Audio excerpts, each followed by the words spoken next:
Hello, world. It's John Pinto, your roving realtor, Bon Vivant, and I'm here with Ted Stephanos from HomeGuard Natural Hazard Disclosures and Rafael Batances from HomeGuard Incorporated Termite Roof and Home Inspections.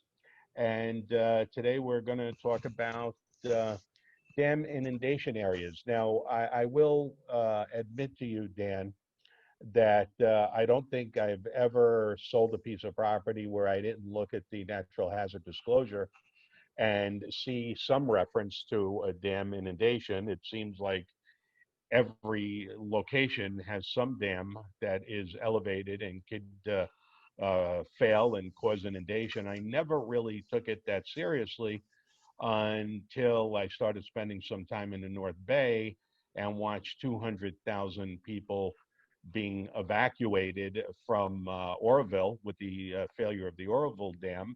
And just last night, I saw on the news that Lake Anderson is going to be completely drained and then go through a very big renovation. So you've got the COM. What can you tell us about dam inundation? Well, yeah, that is something that the Lake Oroville event, that was, just to, I don't want to correct you because you are the guru, right? But we No, don't, no, no. My wife corrects me all the time. okay. So it wasn't the Oroville Dam because the Oroville Dam never was close to failure. It was originally the spillway that eroded and crumbled and caused a problem. And then because of the tremendous amount of rain we got, it was the emergency spillway that was being overtopped and potentially failing. So, but as far as that goes, yeah, you did have the evacuations of Oroville, and I think even all the way down to Marysville and Yuba City, they were Yeah. nearly thinking about evacuating. Um, and the thing is that the maps that we use at that time, they were developed like in the 1970s uh, by the individual dam owners, and they were pretty out of date. They still showed flood areas. I mean, these are the maps that we use, the state maps. They're really designed for emergency planning as well. So emergency planners know where to evacuate. They would have like the timing, like it would say it'd take 45 minutes to reach Oroville, another hour to hit Biggs, and then another 2 hours to hit Marysville. But so they would know how much time they would have. The maps were also based on an instantaneous dam failure when the reservoir was filled to capacity. So very rarely are reservoirs ever filled to capacity. Um, and as far as an instantaneous dam failure, I've never heard of that really. I mean, we have had dam failures in California. We've had San Francisco is the worst one back in 1929, I think it was. That was Mulholland's demise, Hmm. and that that did kill 400 people, I believe. That dam failure, and it was really based on the fact that the the dam was not adequately built. It was built in an area where you had very unstable soils, and the logistics of the dam, or not logistics, but the engineering of the dam changed as uh, as the building went on, and the dam was it failed because a couple of those reasons. Then we had Baldwin Hills. That was another one in Southern California that failed. And then we had I think Teton in Idaho that caused a tremendous amount of damage. But these were mainly breaches where the dam structure partially gave way. They weren't instantaneous failures. So many of these maps that we're using, they're based on a worst case event. But nevertheless, that after what happened in Oroville, we had at the time Governor Brown passed Senate Bill 92, I think it was, and it was a requirement for all dam owners throughout the state to update their dam inundation zones and maps. So in California, we have almost every sizable body of water is man-made. I mean, you have Clear Lake, which is natural, and Lake Tahoe. Other than that, if you can name me a natural lake, is sizable, of course, not like glacial ponds and things like that, but almost every other lake has a dam. So that means that there are over 1,200 reservoirs in the state of California. So they have updated 481 up to now over the last 2 years. I'm constantly checking the state website. Now it's under the jurisdiction of DWR, the Department of Water Resources, not Cal. They're updating the disclosures, or they're updating the dams? They're updating the maps. Oh, okay. Yeah, and so every 3 months we get about 75 or so new shape files to upload and download and play around with and manipulate and start using them right away as far as natural hazard disclosure goes. So, you know, our reports are changing a lot. That's one question we get is how long are the reports good for? And really, I mean, we can have changes occurring. I think yesterday we updated a new safety element in a city in Southern California. So some things change, you know, we're updating maps. It's a nonstop job to keep on top of these, but the state now is doing a pretty good job in getting that information out to the public.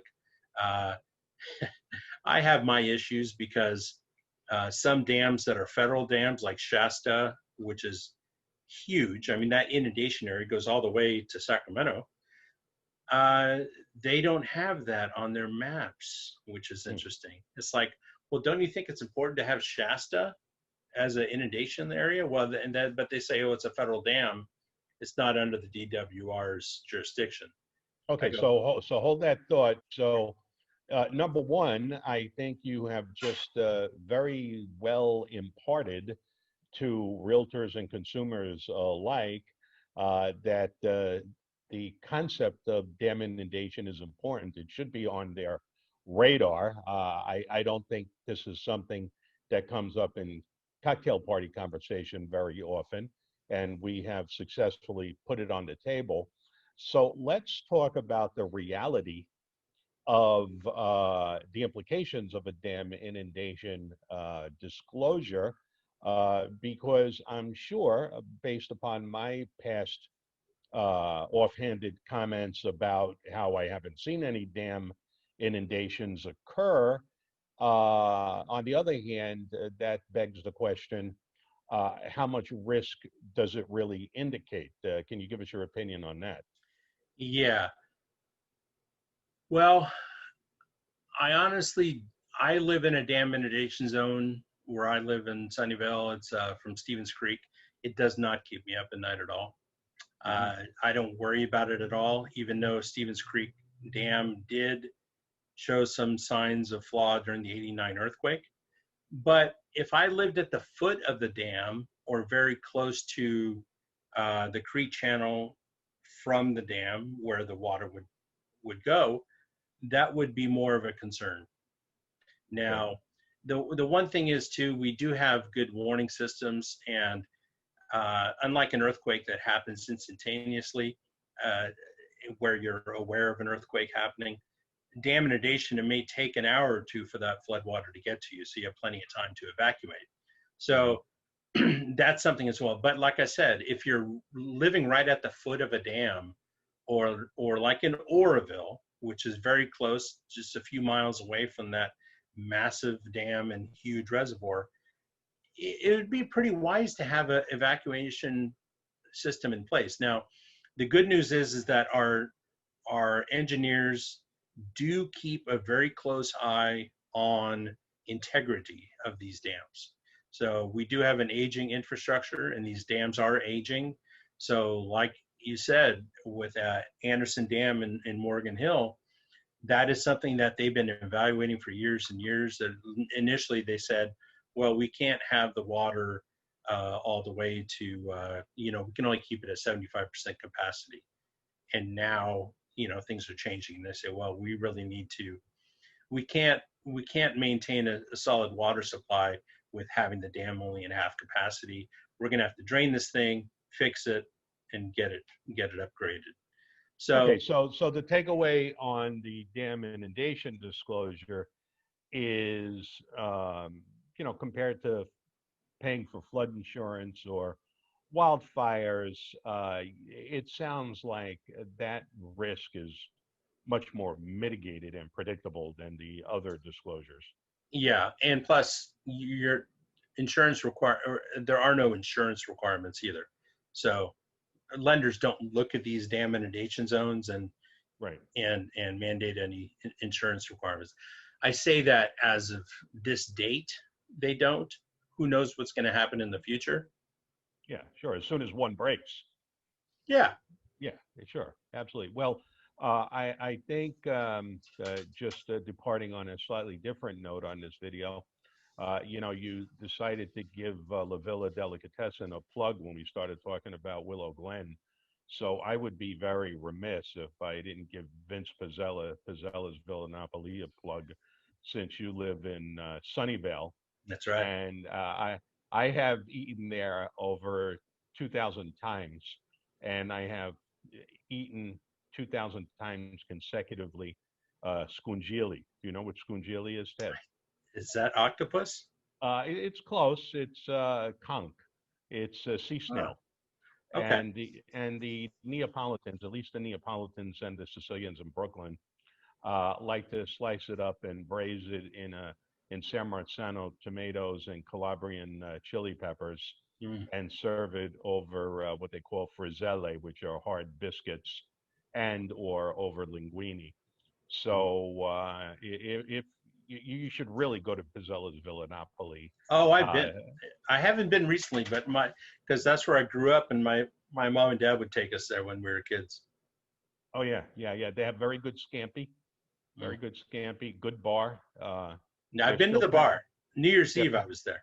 Oh, that's a good time, and they usually are tuned into the Packers. I don't know what the hell is wrong with Vince. Although Vince Lombardi are both from Brooklyn, like me, so I think that's the Packer connection.